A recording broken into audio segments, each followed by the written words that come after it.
আসসালামু আলাইকুম, আমি সাথী। আপনারা দেখছেন সাথী কুকিং স্টুডিও। আমাদের আজকের রেসিপি 1 পাউন্ড ওজনের বার্থডে কেক। হ্যাঁ বন্ধুরা, আজকের ভিডিওতে দেখতে পাবেন 1 পাউন্ড ওজনের বার্থডে কেক তৈরি।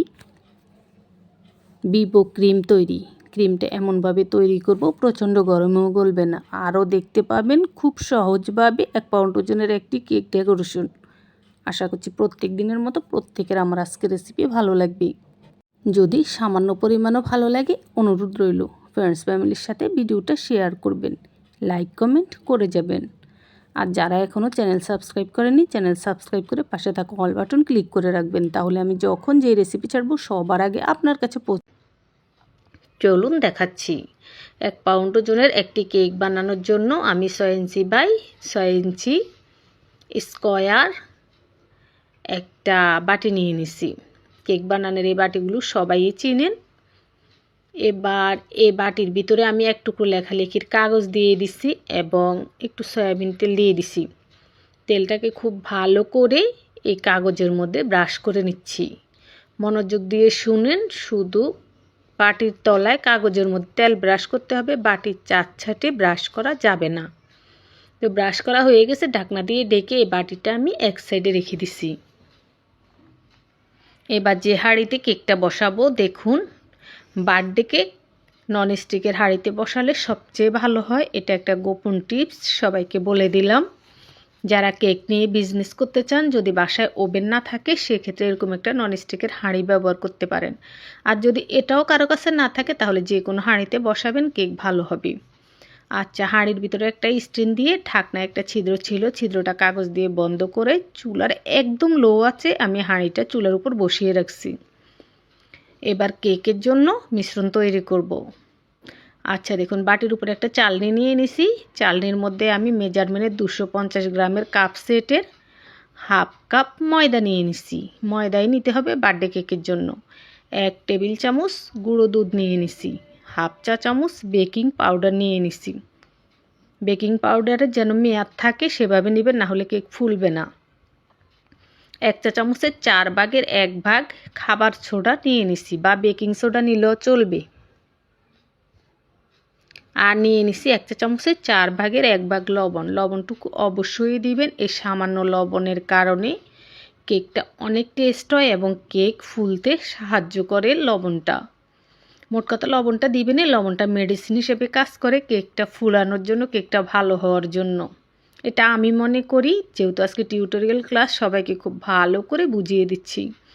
আচ্ছা, তারপর সব কিছু একসাথে প্রথমেই মিশিয়ে নিছি এবং তারপর এ পাত্র থেকে ও পাত্র, ও পাত্র থেকে এ পাত্র, এভাবে এগুলোকে চেলে নিচ্ছি। আর যতবার চেলে নিচ্ছি, চালার পরে এভাবে মিশিয়ে নিচ্ছি।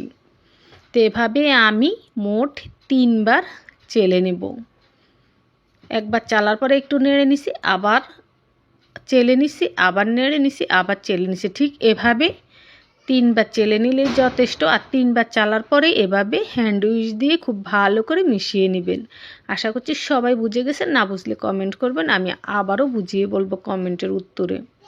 এবার এগুলোকে ছোট্ট একটা বাটিতে নিয়ে এক সাইডে রেখে দিছি, ঢাকনা দিয়ে রাখতে হবে। আচ্ছা দেখুন, এই বাটির মধ্যে আমি 1 টেবিল চামচ ডিপ্লোমা ব্র্যান্ডের গুঁড়ো দুধ নিয়ে নিছি। আপনারা যে ব্র্যান্ডেরটা খান সেটা নেবেন। নিয়ে নিছি 2 টেবিল চামচ ফুটন্ত গরম পানি। 1 টেবিল চামচ গুঁড়ো দুধের সাথে 2 টেবিল চামচ ফুটন্ত গরম পানি নিয়ে খুব ভালো করে মিশিয়ে নিছি। দেখুন একেবারে মালাইয়ের মতো হয়েছে এই দুধটা। এবার এটাকেও এক সাইডে রেখে দিচ্ছি। এই বাটিতে আমি নিয়ে নিচ্ছি 2টো ব্রয়লার মুরগির ডিম। ডিমগুলো বড় সাইজের, মাঝারি সাইজের হলেও চলবে। এগুলো বড় সাইজের ডিম নিছি। তো ডিম থেকে কুসুম আলাদা করে নিচ্ছি। কুসুম যেভাবে আলাদা করতে আপনার সুবিধা হয় সেভাবে করে নেবেন। তবে খেয়াল রাখবেন কুসুমটা আলাদা করার সময় যাতে সাদা অংশের সাথে একটু ভেঙে না যায়। ডিম ফর্ম করতে কুসুমটা আলাদা করা সবচেয়ে বেশি জরুরি। কুসুমটা সাবধানে আলাদা করে নেবেন। তো দেখুন আমি এই চামচে রেখেই সাদা অংশ থেকে কুসুমটা আলাদা করে নিচ্ছি। এই বাটিতে এগুলো এক সাইডে রেখে দিচ্ছি। তো কুসুমগুলো আমি এক সাইডে ঢাকনা দিয়ে ঢেকে রেখে দিলাম। এবার দেখুন আমি একটা ইলেকট্রিক বিটার নিয়ে নিছি, ডিমের সাদা অংশকে ফর্ম করব। একটা কথা, যদি কারো বার্থডে কেক বানাতে মন চায়, বাসায় ইলেকট্রিক বিটার না থাকে, সেক্ষেত্রে আপনি কাঁটা চামচ অথবা হ্যান্ড উইচ দিয়ে আমি যেভাবে বিট করে ফর্ম করছি ঠিক সেভাবে করবেন। তো এটা তো ইলেকট্রিক বিটের সময় কম লাগবে, আর আপনার কাঁটা চামচ অথবা হ্যান্ড উইচের টাইমে সময়টা ডাবল লাগবে বা তার চেয়ে একটু বেশি লাগবে, তবে হবে এটা 100%। আমার পেজেই আমি দেখাইছি, কাঁটা চামচ দিয়েও কেক বানিয়ে দেখাইছি, আবার হ্যান্ড উইচ দিয়েও কেক বানিয়ে দেখাইছি, আর ইলেকট্রিক বিটার দিয়ে তো বানানো হয়ে যায়। আচ্ছা যাক, এই ডিমের ফোম আমি প্রায় 2 থেকে 3 মিনিটের মধ্যে ইলেকট্রিক বিটার দিয়ে বিট করে নিছি ইলেকট্রিক বিটারের মিডিয়াম স্পিডে। তারপর যখন ফোমটা ফেনা ফেনা হয়েছে, তখন আমি এখানে অল্প অল্প করে চিনি মেশাচ্ছি আর ফোম করছি। মেজারমেন্টে 250 গ্রামের কাপের 1/3 কাপ চিনি নিছি এই কেকের জন্য। এই চিনিটুকু আমি 3 বারে অল্প অল্প করে দিছি আর ফোম করেছি। এই দেখুন 3 বার ফোম করার পরে যখন এরকম ঘনত্ব হয়েছে ফোমের, এবার এখানে দিয়ে দিচ্ছি পুরো 1 চা চামচ ভ্যানিলা এসেন্স। এটা ভ্যানিলা ফ্লেভারের কেক বানাবো, ভ্যানিলা এসেন্সটা দিচ্ছি। শুধুমাত্র ভ্যানিলা ফ্লেভারের জন্য ভ্যানিলা এসেন্সটা ব্যবহার করছি। আপনি যে ফ্লেভারের কেক বানাতে চান সেটা ব্যবহার করতে পারবেন, সমস্যা নেই। আচ্ছা, তারপর আবারও বিট করে নিচ্ছি। তো 2টি ডিমের ফর্ম করার সময়, এটা তো অল্প জিনিস, আমার এই বাটিটা বড়, যদি গোলগাল ছোট বাটি হয় সেক্ষেত্রে লিকুইড বিটটা সোজা করে দিলে ফর্ম তাড়াতাড়ি হয়ে যাবে। তো এরকম বড় বাটিতে যদি কেউ নিয়ে ফেলেন, তাহলে বাটিটা কাত করে ধরে এই যে কাঁটাগুলো পুরাটা ডুবিয়ে দিবেন, তাহলে খুব তাড়াতাড়ি ফর্ম হয়। এই দেখুন, মানে আপনার খুব ভালো লাগবে, ফর্মটা করতে সহজে লাগবে, তাড়াতাড়ি ফর্মটা হয়ে যাবে। আচ্ছা, তো এই ফর্মটা দেখুন অনেক ভালোভাবে হয়ে গেছে, একদম ঘন থকথকে। ঠিক এরকম করে ফোম করতে হবে, যাতে করে আপনি বাটিটা উল্টে ধরলেও ফোমটা না পড়ে, তবেই আপনার বার্থডে কেকটা পারফেক্ট হবে। আর এটা কাঁটা চামচ হ্যান্ড উইচ দিয়েও করলে এরকম ফোম হবে, আমি করেছি, তাই আমি যাদের ইলেকট্রিক বিটার নেই সবাইকে বলবো আপনারা কাঁটা চামচ দিয়ে বা হ্যান্ড উইচ দিয়ে ঠিক এমন ফোম করে নেবেন। আচ্ছা দেখুন, এই রকম বাটিটা উল্টে ধরলেও ফোম পড়বে না। এই রকম হয়ে যাওয়ার পর এখানে দিয়ে দিতে হবে 2 টেবিল চামচ সয়াবিন তেল। বেশি দেবেন না, পুরো 2 টেবিল চামচ মেপে দেবেন। তো তেলটা দেওয়ার পরে আবারও ঘুরিয়ে ঘাড়িয়ে পুরো বাটিতে দেখুন যাতে সব দিকে তেলটা সমানভাবে লাগে, ঠিক সেভাবে বিট করে নিছি। একটু সময় নিয়ে এখানে কিন্তু তাড়াহুড়া করে দিছি, যাতে করে ভিডিওটা বেশি লং না হয়। তাও অনেকটা লং হয়ে গেছে আপনাদেরকে বোঝানোর জন্য, যেহেতু এটা টিউটোরিয়াল ক্লাস। আচ্ছা, সয়াবিন তেলটা মেশানোর পরে আমি এবার ডিমের কুসুম দুটো দিয়ে দিছি এখানে, দিয়ে এবার আবারও খুব ভালো করে বিট করে নিছি। এবার যেটা করছি, স্প্যাচুলা দিয়ে দেখুন বাটির 4 ছাটেরগুলো মাঝখানে নিয়ে এসে আবারও বিট করে নেব। কেন? যাতে তেল ডিমের কুসুমটা পরে মেশানো হয়েছে, যাতে সম্পূর্ণ ফর্মের সাথে খুব ভালো করে মেশে। আর ডিমের কুসুমটা মেশানোর পরে এটা একটু লিকুইড হবে, আগের মতো টাইট থাকবে না। তো ভয় পাওয়ার কিচ্ছু নেই, কেক বানানোর সময় এভাবেই মেশাতে হবে, আর এটাই নিয়ম, এই রকমই হবে। আচ্ছা দেখুন, তো বাটির 4 সাইডে ঘুরিয়ে ঘুরিয়ে খুব ভালো করে ফোম করে নিতে হবে। এই দেখুন, মানে সব কিছু মিশিয়ে নিতে হবে এই পর্যায়ে। এই তো মিশিয়ে নিছি। এবার আমি আবারও বাটির 4 ছাটেরগুলো মাঝখানে নিয়ে গোল করে নিয়ে আসছি। ফোম করতে গেলে বাটির 4 ছাটে যাবে, সেটা মাঝখানে নিয়ে আসতে হবে। এই দেখুন, যারা যারা বাসায় বসে বিজনেস করতে চান নিশ্চিন্ত মনে এই পদ্ধতিতে করবেন, দেখবেন আল্লাহর রহমতে সুনাম অর্জন করতে পারবেনই, সাকসেস হবেনই। আচ্ছা, আগে থেকে যেই ময়দা দিয়ে শুকনো উপকরণগুলো মিশিয়ে রেখেছি আর লিকুইড দুধ রেখেছি, এবার সেটা এখানে মেশাচ্ছি। তো ময়দার মিশ্রণগুলো একবারে দিব না, আমি 3-4 ভাগে দেব। আর যতবার দিব ততবার লিকুইড দুধটা যে মিশিয়ে রেখেছি সেখান থেকে উপরে একটুখানি ছিটিয়ে দিব, স্ক্রিনে যেমন দেখলেন। এবং তারপর হ্যান্ড উইচ দিয়ে খুব আলতো হাতে একদিক থেকে ঘুরিয়ে ঘুরিয়ে মিশিয়ে নেব। অনবরত আথালে পাথালে নাড়াচাড়া করে মেশানো যাবে না। এই দেখুন, ময়দাটা দিয়ে দিছি, তারপর একটু লিকুইড দুধ দিছি, এবং তারপরে এক সাইড থেকে ধীরে সুস্থে মিশিয়ে নিচ্ছি। স্ক্রিনে হয়তো দেখতেছেন আমি অনেক তাড়াহুড়া করে ঘন ঘন নাড়ছি না, এটা টেনে টেনে দিছি তাই এমন দেখা যাচ্ছে। খুব ধীরে সুস্থে এগুলোকে মিশিয়ে নিচ্ছি। এই পর্যায়ে মেশানোর সিস্টেমটাই এমন, খুব আলতো হাতে ধীরে ধীরে মেশাতে হবে। তো আচ্ছা যাক, আশা করছি সবাই বুঝে গেছেন। আমি এখানে মোট 3 বারে মেশানো ময়দাগুলো দিছি এবং লিকুইড দুধটা অল্প অল্প করে 3 ভাগে দিয়ে পুরোটা দুধে দিছি যেটুকু মিশিয়েছি। তারপর খুব ভালো করে মিশিয়ে নিছি। এই দেখুন আলতো হাতে মেশানোর পরে খুব ভালো করে মিশে গেছে, এখানে কোনো দানা দানা ভাব নেই, একেবারে সুন্দরভাবে মিশে গেছে। এবার বাটির 4 ছাটেরগুলো মাঝখানে নিয়ে এসে এই দেখুন আবারও একবার খুব ভালো করে মিশিয়ে নিচ্ছি। এটা হচ্ছে শেষ ফিনিশিং, মানে আর মেশাবো না, মেশানোটা এখানেই শেষ। মেশানোটা শেষ হয়ে গেছে। এবার দেখুন স্প্যাচুলা দিয়ে একটু উল্টে পাল্টে আলতো হাতে নেড়ে দিচ্ছি, মানে চেপে চুপে নয়, ঘন ঘন নয়, পাথালে পাথালে নয়, একটু উল্টে পাল্টে এভাবে নেড়ে নিচ্ছি। বাস কেকের জন্য একেবারে রেডি। এবার আগে থেকে যেই কেকের বাটিটা রেডি করে রেখেছি আবারও ব্রাশে সামান্য তেল নিয়ে এই কাগজের উপরে আলতোভাবে একটু তেল মেখে দিলাম, যাতে করে কেকটার নিচ থেকে সুন্দর হয়, কেকটা মানে আটকে না যায় বাটিতে। আমি যেভাবে দিছি সেভাবে দিবেন। এবার আমি পুরো কেকের মিশ্রণটা এই বাটিতে ঢেলে নিচ্ছি, আর ঢেলে নিতে হবে কিছুটা উপর থেকে, খেয়াল করুন কিছুটা উপর থেকে ঢালে যেটা হবে কেকের ভিতরে বাতাস থাকলে বাতাসটা বের হয়ে যাবে। আচ্ছা ঢালার পরে এবার একটা টুথপিক নিছি, তারপর আলতো হাতে নিচে কাগজের মধ্যে টুথপিকটা লাগানো যাবে না, আলতো হাতে একটু উপরে উপরে রেখে এভাবে দেখুন ঘুরিয়ে দিতে হবে। বাস তারপর আলতো করে ঠিক গুনে গুনে 3টা টেপ করবেন। এভাবে টেপ করতেই হবে, তাহলে কেকটা সমান হবে, না হলে কিন্তু কেক ওই যে ভ্যানিলা পাউন্ড কেকের মতো ফুলে যাবে। আচ্ছা হয়ে গেছে। এবার আগে থেকে তো আমি লো আছে এই হাঁড়িটা বসিয়ে রেখেছি, এভাবে অবশ্যই বসিয়ে রাখবেন, যে হাঁড়িতেই আপনি দেন না কেন বসিয়ে রাখবেন, এটা হলো ফ্রি হিট। এভাবে বসিয়ে রাখলে ওভেনের মতো এটার ভিতরে তাপ থাকে। আচ্ছা এবার কেকের বাটিটা বসিয়ে দিয়ে ঢাকনাটা দিয়ে চুলার লো আছে এটাকে ঘড়ি ধরে পাক্কা 40 মিনিটের জন্য রেখে দিচ্ছি। এই দেখুন চুলার আঁচটা লো, মানে একেবারে নিবু নিবু না, এইরকম লো, মানে পাতিলের তলায় আগুনটা লাগতে পারবে না, এইরকম লো করে 40 মিনিট রেখে দিছি। 40 মিনিটের মধ্যে আলহামদুলিল্লাহ কেকটা সুন্দরভাবে হয়ে গেছে। আচ্ছা আবার একটা কথা বলি, যাদের কাছে ননস্টিকের হাঁড়ি নেই তারা যে কোনো হাঁড়িতে বসাবেন, তবে ঢাকনা দিয়ে যেন ভিতরের তাপটা বাইরে না যায়, বাইরের তাপটা ভিতরে না যায়, এই রকম করে ভালোভাবে ঢাকনাটা দিয়ে দিবেন, তাহলেই হবে। আচ্ছা দেখুন কেকটা হয়ে গেছে, আমি ছুঁয়ে দেখছি একদম তুলার মতো তুলতুলে, অনেক ফুলকো হয়েছে, টুথপিক দিয়ে চেক করেছি ভিতরে কাঁচা নেই। এবার কেকটাকে আমি কি করেছি, চুলা থেকে নামিয়ে সুতির একটি গামছা দিয়ে কেকটা ঢেকে রেখেছিলাম। পুরোপুরি ঠান্ডা হওয়ার পরে এখন কেক থেকে কাগজটা তুলে ফেলতেছি। এই দেখুন আলহামদুলিল্লাহ কোনো পড়েনি, কিচ্ছু হয়নি, আর কেকটা অনেক ফুলেছে, একদম স্পঞ্জ তুলার মতো।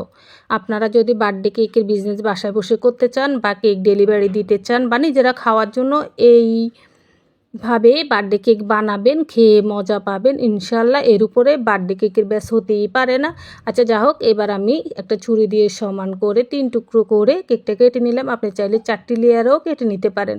1 পাউন্ড ওজনের একটা কেক ডেকোরেশন করতে যতটা ক্রিম লাগে ঠিক ততটা করব। আর আমি আজকের ক্রিমটা বানাবো এই ভিভো হুইপড ক্রিম দিয়ে, এটা 1100 গ্রামের প্যাকেট। এই ক্রিমটা দিয়ে যখন আপনি ক্রিম করবেন সরাসরি দোকান থেকে এনেও করতে পারবেন, আবার আপনি চাইলে এনে নর্মাল ফ্রিজে রেখে 2-4 দিন পরও করতে পারবেন, সমস্যা নেই। তো আমি 2 দিন ধরে নর্মাল ফ্রিজে এনে রেখেছিলাম এই প্যাকেটটা। এখন দেখুন খুলে নিচ্ছি, খুলে নিয়ে একটা ছুরি দিয়ে একটা ছিদ্র করে নিতে হবে, ঠিক এই সাইডটা দিয়ে ছিদ্র করবেন, প্যাকেটের অন্য সাইডে না। আমি যা যা দেখাচ্ছি প্রত্যেকটা স্টেপ খেয়াল করবেন। আরেকটি কথা স্কিপ হয়ে গেছে, আমি এই প্যাকেটটা ধরে ভালো করে জাকিয়ে নিচ্ছি। অবশ্যই ক্রিমটা নেওয়ার আগে প্যাকেটটা ধরে ভালো করে ক্রিমটা নেড়ে চেড়ে নেবেন, ঝাঁকিয়ে নেবেন। দেখুন এটা 250 গ্রামের কাপ মেজারমেন্টের, 1 পাউন্ড ওজনের কেক বানাতে এতটুকু ক্রিম যথেষ্ট। এবার আমি এই ক্রিমটাকে ডিপ ফ্রিজে রেখে দেবে একেবারে বরফ ঠান্ডা হওয়া পর্যন্ত, বরফের মতো দানা দানা চাকা চাকা হয়ে যাবে। এই রকম পর্যন্ত এটা ডিপ ফ্রিজে থাকবে। তারপরে ক্রিম বানাবো। আর এই প্যাকেটেরগুলো সংরক্ষণ করব পুরো 1 মাস। নর্মাল ফ্রিজে রেখে খাওয়া যায়, এর চেয়ে বেশি খাওয়া যায় না বিবো ক্রিমটা। তো আমি সেই ছিদ্রটা ভালো করে টিস্যু দিয়ে মুছে নিচ্ছি। তারপর টিস্যু ভাঁজ করে ছিদ্রটার উপর দিয়ে কস্টেপ করে নিচ্ছি। এমনভাবে কস্টেপ করতে হবে যাতে করে বাইরের বাতাস ভিতরে না যায়, বাতাস গেলে ক্রিম নষ্ট হয়ে যায়। তারপর আবার প্যাকেটটা আগে যেরকম ছিল সেরকম করে কস্টেপ করে দিচ্ছি। ছোট্ট দুইটা হাত দেখতে পাচ্ছেন, খুব সুন্দর। এটা হচ্ছে আমার মেজো ছেলে বাদন, কস্টেপ করতে আমাকে হেল্প করছে। আচ্ছা দেখুন, কস্টেপ করা শেষ। এভাবে নর্মাল ফ্রিজে 1 মাস রেখে আমি এই বিবো ক্রিমটা ব্যবহার করব। যখন লাগবে নামিয়ে নিব, আবার এভাবে কস্টেপ করে রেখে দেব। আর ক্রিম বানানোর জন্য দেখুন যা যা লাগে, ইলেকট্রিক বিটারের 2টো কাঁটা, ছোট্ট বাটি বড় বাটি, স্প্যাচুলা মানে চামচটাও, ছোট্ট চামচটাও পর্যন্ত আমি ডিপ ফ্রিজে রেখে দিছি 2 ঘন্টা। এই যে রাখার পরে দেখুন বাটিতে একটু বরফ বরফ মনে হচ্ছে। এই যে ঠিক এভাবে রেখে দিবেন যে বাটিতে বানাবেন। এখন আমি কিছুক্ষণ রাখার পরে বাটিটা নিচে বরফটা কিন্তু আস্তে করে গলে যায়। এখন যেটা করব, টিস্যু দিয়ে ভালো করে মুছে নিতে হবে যাতে কোনো ভেজা ভাব বাটিতে না থাকে। ভালো ক্রিম বানানোর এটা হলো ফার্স্ট টিপস। এবার দেখুন আগে থেকে যে 1 কাপ বিবো ক্রিম আমি ডিপ ফ্রিজে রেখে দিছি, সেটা আমি দুপুরে রেখেছি। দেখুন একেবারে এইরকম বরফের মতো,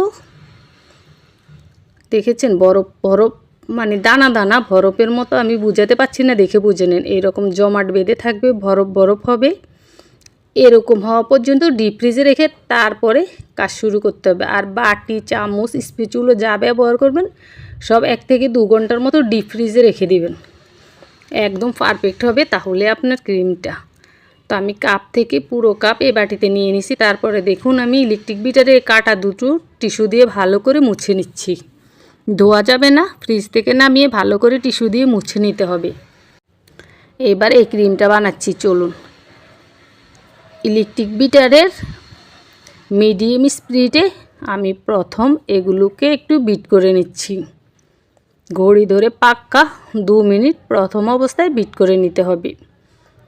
দেখুন ইলেকট্রিক বিটারটা তো এমনিই ঘুরে, তারপরেও আপনি হাত দিয়ে ঘুরিয়ে ঘুরিয়ে বাটির 4 সাইডে ঘুরিয়ে ঘুরিয়ে এভাবে বিট করবেন।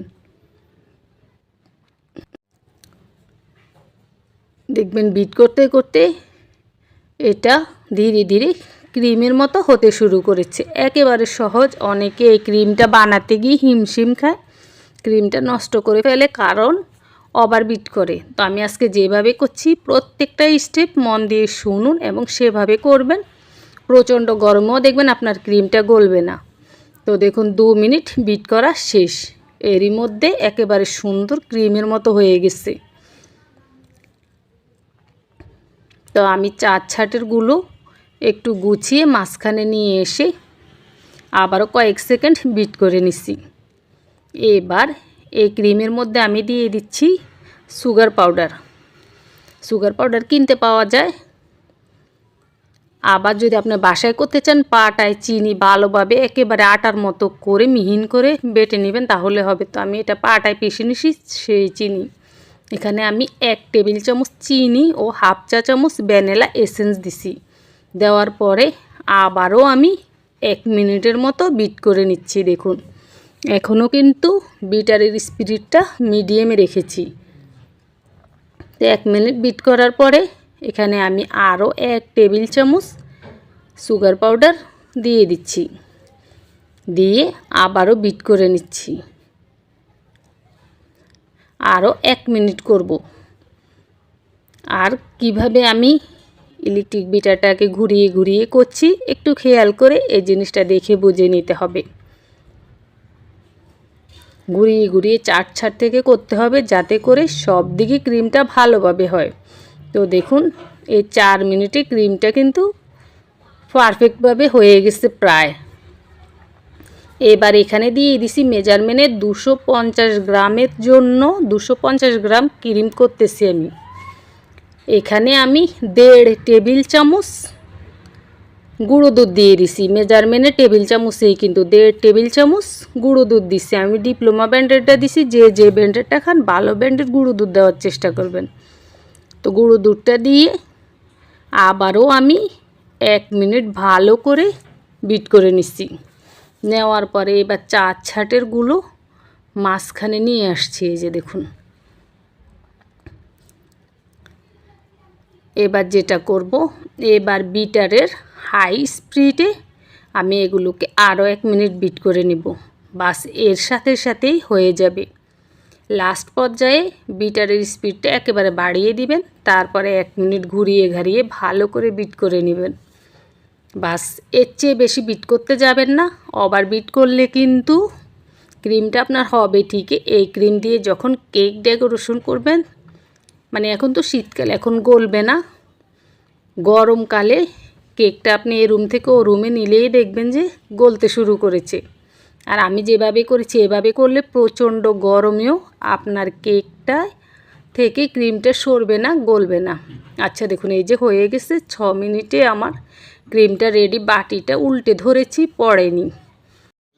এবার এখান থেকে একটু ক্রিম আলাদা করে ফুড কালার মিশিয়ে দেখাবো কিভাবে মেশাবেন। কোন ফুড কালার মেশালে আপনার ক্রিমটা পাতলা হবে না সেটা। আচ্ছা দেখুন, আমি একটি ফুড কালার মিশিয়ে দেখাচ্ছি। আপনারা যত খুশি তত এভাবে মেশাতে পারবেন।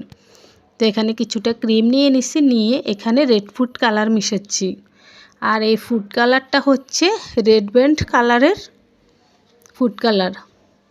তো এই কালারটা ভালো, আপনারা চাইলে কিনতে পারেন। যারা ঢাকার মধ্যে থাকেন, আমি উত্তরা থেকে কিনেছি।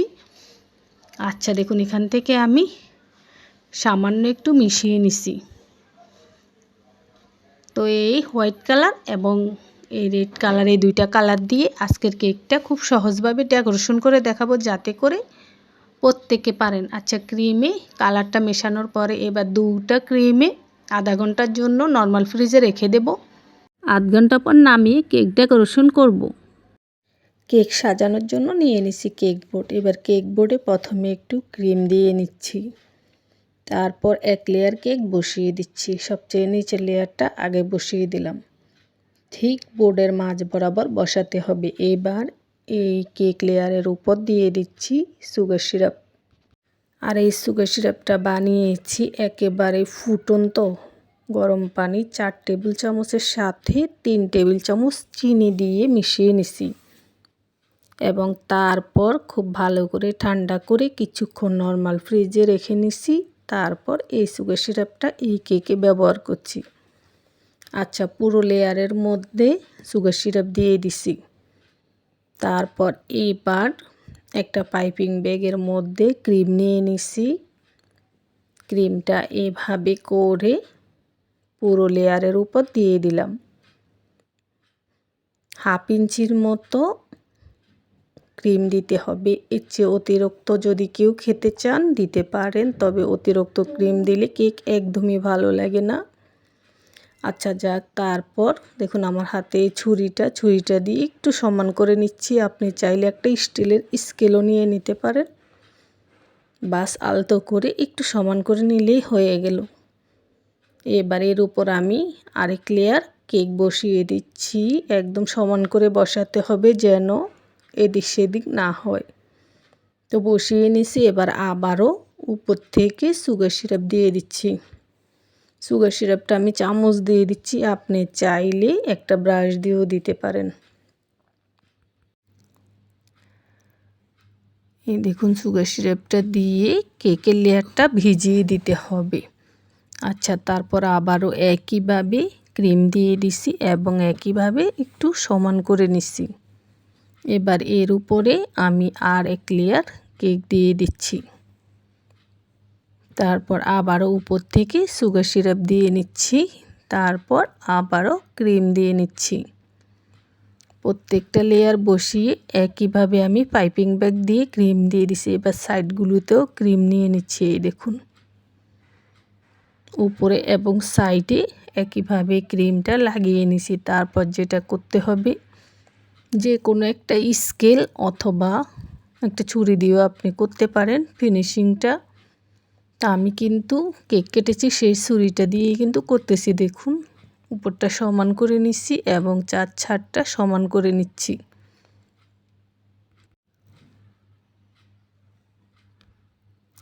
আলতো হাতে ফিনিশিংটা দিতে হবে যাতে করে ভালোভাবে সমান হয় আর কি। আর কিছু না, এটা আসলে তেমন কোনো আহামরি কিছু না।